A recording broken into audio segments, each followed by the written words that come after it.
I thought we all agreed, no gifts this year, my mom said, as Tessa's twins unwrapped their brand new Apple Watches in front of everyone. My son was still holding his homemade card, the one he'd spent 3 nights making because we were keeping it simple this year. My daughter, only 7, blinked slowly at the glittering box her cousin had just tossed aside, like it wasn't worth 3 weeks of my grocery budget. My stomach clenched, and I felt something sharp and final snap in my chest. If you're enjoying this, please subscribe and share, your support keeps the stories coming. It wasn't about the Apple Watches. It was about the years. The decades of this exact moment, over and over. The unspoken rules that never applied to Tessa. The way mom's tone would suddenly shift from sweet to scathing if I even questioned it. The way dad would shrug and say, "That's just how your sister is," like it was some kind of compliment, but this time, it happened in front of my kids. I didn't say anything at first. I didn't want to ruin the recital. My daughter had just finished her solo, a shy, sweet version of Somewhere Over the Rainbow that made 3 of the teachers tear up. I was still riding the glow of that when Tessa swooped in with the perfectly wrapped boxes, saying, "Just a little something for the stars of the show." Only her kids were in the show too, only her kids got the gifts, and no one said a word. No one even looked uncomfortable. That was the worst part. The normalcy. The routine humiliation dressed up like a family gathering. My husband, Ethan, stood behind me, a quiet wall of support, like always. I didn't have to look at him to know he was angry. He was squeezing my shoulder gently, the way he did when he could feel me slipping. I took a breath and turned to my mom. "You said no gifts," I said, calmly. We all agreed. She laughed like I'd made a joke. "Oh, Sophie. It's just Tessa being generous. You don't have to make a thing out of it." The room didn't go quiet. That would have at least acknowledged tension. No, it buzzed along with the same easy rhythm of wine glasses clinking and a Bluetooth speaker playing Michael Bublé in the background. But I felt heat crawl up my spine. My daughter was looking at me now. Watching. Learning. Tessa stepped in then, faux casual. "It wasn't a big deal. Just wanted to treat the kids for a great job." "You're not mad, are you?" "Mad? No, humiliated, yes. Because my daughter had been told by her grandmother not to expect presents this year. Because she had stood there, like a good girl, handing out tiny paper flowers she made for the family. Because she had asked me, twice, "Are you sure we don't need to bring anything for the cousins?" And I'd said, "No, honey. Grandma said no gifts. This is just about love." Love, what a cruel little lie that had become in our family. I walked outside. Ethan followed. He didn't say anything. He didn't need to. "You okay?" he asked eventually. I was quiet for a long time. The kind of quiet that only comes after years of swallowing things whole. "I think I'm done pretending," I said finally. He nodded. "I'm here." I didn't go back inside. That night, we packed up early. I told Mom I wasn't feeling well. She barely looked up from the sink. "Tell the kids I'll make it up to them," she said, like that was some magical bomb that would wipe away the pattern. She wouldn't. She never did, but this time, I wasn't going to forget. This time, I'd document it. That's when the idea started. A cold, clear idea. I was going to write it all down, not just the Apple Watches, the unpaid rent I'd given them when Dad lost everything, and Tessa couldn't be asked to chip in because of her IVF. The groceries I bought when they forgot to pay me back. The holidays I hosted solo because Tessa's new boyfriend wasn't ready to meet the whole family yet.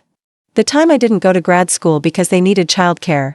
The way Mom used to call me the responsible one, but only when she wanted something. I found the folder that night. Bank transfers. Venmo screenshots. Old emails. 13 years of invisible labor. I cried while I sorted it all. Not because I was sad, because I was angry, and I was ready to stop being the family's unpaid emotional accountant. The next weekend, we hosted Sunday dinner. Just us.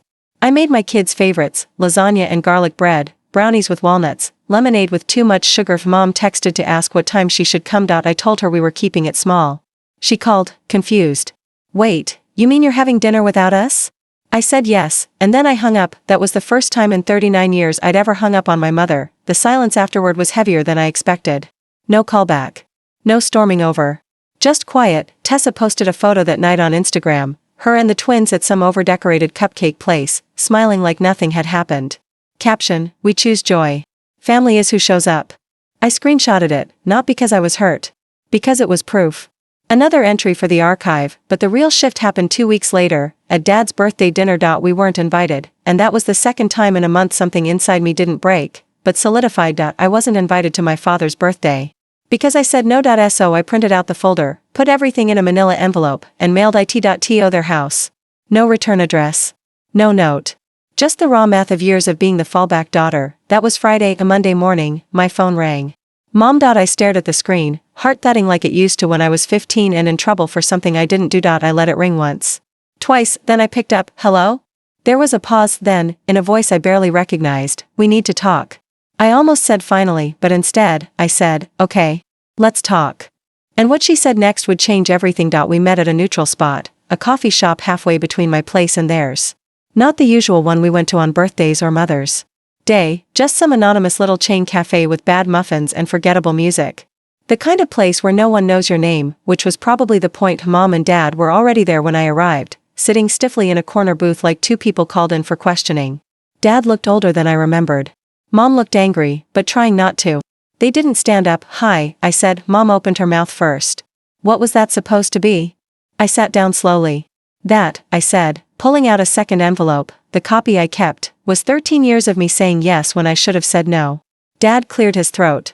We were surprised, Sophie. You never mentioned, you never asked, I interrupted, quietly. You just assumed I could handle it. That I would. That I should. Mom crossed her arms. You're acting like we used you. I looked at her then, really looked. For a moment, I almost felt sorry for her. She had no idea how deeply this ran. You did, I said. You still do. She shook her head, tight and defensive. We always appreciated everything you did. No, Mom. You praised me when it benefited you. But you celebrated Tessa, even when she did nothing. Dad jumped in. That's not fair. Isn't it? I slid the folder across the table. Page 2. That's the emergency fund I drained so you could pay Tessa's car insurance after her accident. Page 6. My name on the lease you defaulted on.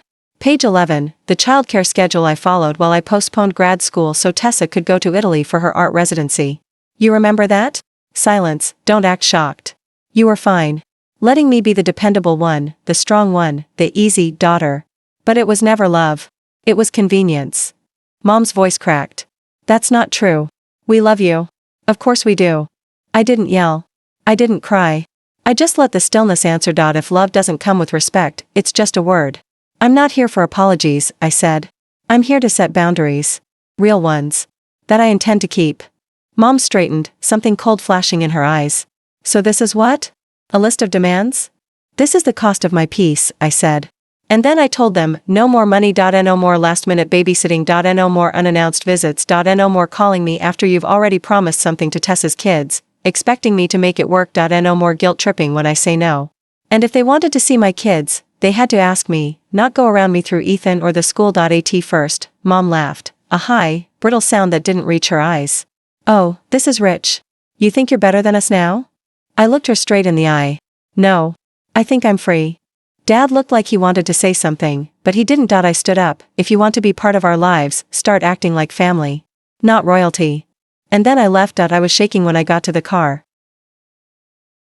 But it wasn't fear. It was adrenaline, and something else I hadn't felt in a long time, power. Tessa called 3 days later. I didn't pick up. She left a voicemail, full of fake sweet concern. I heard about your little presentation. Wow. Just, wow. Dramatic much? Mom's a wreck. She paused, then added, maybe you should have written a book instead of playing victim. Funny you should say that, I thought, because I had started writing. Not for them. For me, late at night, after the kids were in bed. I opened my laptop and poured it all out, every ridiculous favor, every subtle cut. Every time I was called selfish for wanting a weekend alone while Tessa was off getting spa treatments. I wrote and wrote until the words started organizing themselves. It wasn't a journal. It was a story, and stories have power. A week later, I read a piece at a local storytelling event. A small crowd. Maybe 30 people. I didn't use real names, but I didn't need to. The laughs, the gasps, the applause, it was the first time I realized my pain wasn't just valid, it was relatable. I wasn't alone. Afterwards, a woman came up to me, eyes wet. Thank you, she said. That was my life, too. That night, I slept through the night for the first time in months. By spring, the silence had settled. Tessa stopped trying. Mom sent occasional, hope you're well, texts with no follow-ups. Dad stayed quiet. I wondered if they were waiting me out. Hoping I'd cave. Return to default, but I didn't. Instead, I bloomed. I picked up freelance writing gigs. Small stuff at first, then more regular ones. I started walking every morning, just me and the sunrise. Ethan rearranged his schedule so we could have one real family dinner each week. No screens, no guilt. Just food and talking and laughter. And then, in May, I got an email from a small publisher that they'd seen a version of my story online. Would I consider turning it into a book? I stared at the screen, heart pounding yes. I would, but not before one final chapter closed, because 2 weeks later, we got an invitation in the mail. A formal one. Tessa's engagement party. It was being held at the estate of her fiancé's parents, one of those places with multiple fountains and a gated driveway. Champagne attire. RSVP requested, and a note in Mom's handwriting. Can the kids perform a little song like they did last year? Everyone loved it. I almost laughed. Ethan saw the envelope in my hand and said, "We're not going, right?" I smiled. "Oh, we're going." Because if they wanted a performance, they were going to get one. The night of the engagement party, I wore red, not wine red or muted maroon. Red. Bright, unapologetic, fire truck red. A fitted dress I'd never dared to wear to a family event before. Too loud, too much, to me. Ethan's jaw actually dropped when he saw me. "You look like a warning." I grinned. Good. We arrived precisely on time, not early enough to help, not late enough to be rude. The estate was absurd: marble floors, string quartet, waiters gliding past with trays of crab cakes and tiny champagne flutes. A massive flower wall loomed over the patio, with "Tessa and Chase" written in gold script. My parents were already there. Mom spotted me and froze mid-sip. She hadn't seen me since the cafe. She hadn't seen this version of me ever. Tessa approached in a white cocktail dress that screamed influencer, pretending to be royalty. She did the fake cheek kiss thing, then stepped back and looked me up and down. "Wow. You clean up nice," she said, like I was the intern who showed up in heels for once. I smiled. "Thanks. I'm here for the show." Her brows pinched. "What show?" I shrugged. "Didn't you ask for one?" She tilted her head, confused for a beat, then she remembered. "Oh. The kids' song. Right. God, I thought you were serious for a second." I was. But not the way she thought. My kids didn't bring instruments, they brought envelopes. At the exact moment the champagne toast began. Just after Tessa's future in-laws clinked glasses and made some overly long speech about family, loyalty, and legacy, I gave my daughter a tiny nod. She walked to the front, clear-eyed and sweet, and tapped a spoon against her glass. "Excuse me," she said. "My brother and I made something. Not a song, but a story. About our mom." Tessa blinked. "Wait, what?" People clapped politely. My son stepped beside her. He was holding one of the bound printouts of my essay, the story, the one that had gone semi-viral online. With 85,000 shares and counting, the one titled, "The Backup Daughter, What Happens When You Raise a Hero and Treat Her Like Help." They each read a page aloud. Not yelling. Not dramatic. Just, clear. My daughter, my mom paid for everyone's problems, but no one ever offered to pay attention. My son, they said she was strong. They meant they didn't have to care if it hurt. Guests started whispering. Tessa's fiancé looked like he was trying to calculate whether this was a prank or a speech. Mom's face went pale. Dad looked down. "And Tessa?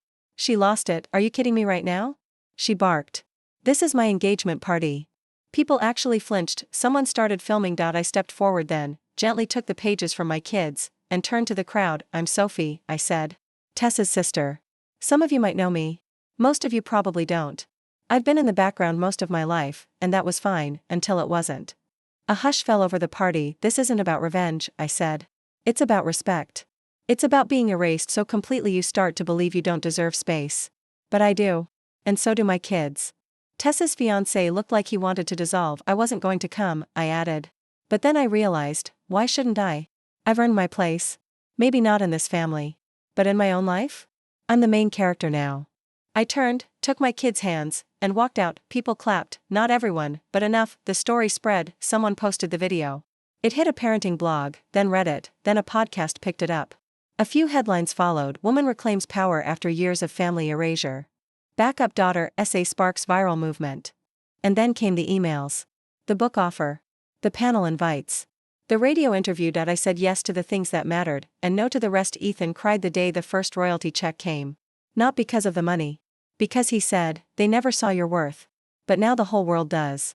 My parents didn't call, not for a long time, but one day, a letter arrived. No return address, inside, a handwritten note from Dad. "I read your story. I'm sorry. I didn't know. But I believe you now. I'm trying to be better. If you ever want to talk, I'll be here. No expectations. Just love." I cried, not because it fixed anything, but because it was the first time he'd ever centered me. As for Tessa? She posted some cryptic Instagram captions for a while, quotes about betrayal, family, and main character energy. Last I heard, her fiancé's parents weren't too thrilled about being part of a viral takedown. The wedding got postponed indefinitely. But that's not my story to tell. My story? It ends like this: my garden bloomed this summer. Not metaphorically. Literally. I planted sunflowers with my daughter, built a birdhouse with my son. Ethan and I danced barefoot in the kitchen while spaghetti boiled. We don't do obligation holidays anymore. We do boundaries. We do peace. We do real. And when my kids ask why we do things differently, I say, because love should never come with conditions. They understand because they live it, and so do I. Every single day.